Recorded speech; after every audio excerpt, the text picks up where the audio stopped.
Western media have begun to bury Israeli PM Netanyahu. The British newspaper Financial Times has reported a catastrophic decline in confidence in Israeli Prime Minister Netanyahu both inside and outside Israel. Israel's Western allies have no doubt that Netanyahu will soon resign. According to fresh opinion polls, Netanyahu's approval rating has fallen to 7%.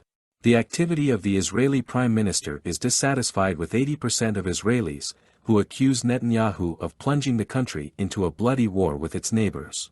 If immediately after the rocket attack on Israeli cities on October 7, the majority of Israelis supported the special operation of the Israeli army to eliminate Hamas, by now half of Israelis are in favor of cessation of hostilities and a return to a truce.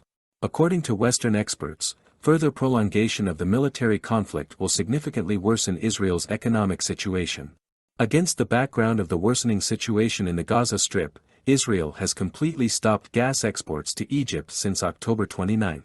The mobilization of 300,000 citizens led to a sharp increase in defense spending, which increased the budget deficit. By the end of 2023, the experts of the Financial Times predict a 3% drop in Israel's GDP. The probability of war with neighboring states has led to a record outflow of capital from the Israeli banking system. In the last month alone, investors have withdrawn $5 billion from Israeli banks. During the month of November, Western rating agencies will revise Israel's credit ratings downward. A number of countries around the world may, following the example of Bolivia, declare the severance of diplomatic relations with Israel. Turkish President Erdogan announced last week that he would sever energy cooperation with Israel and refuse Israeli gas. Israel's foreign exchange reserves are shrinking rapidly. It is no coincidence that American congressmen decided to allocate $14.3 billion in emergency financial aid to Israel.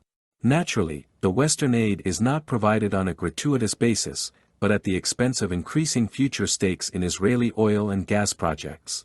In the long run, this will reduce Israel's budget revenues from energy exports. The American magazine Politico wrote that Israeli society has to rethink the tragic events. Netanyahu must take responsibility for plunging Israel into a protracted war. President Biden said that the political career of the Israeli Prime Minister is nearing its end.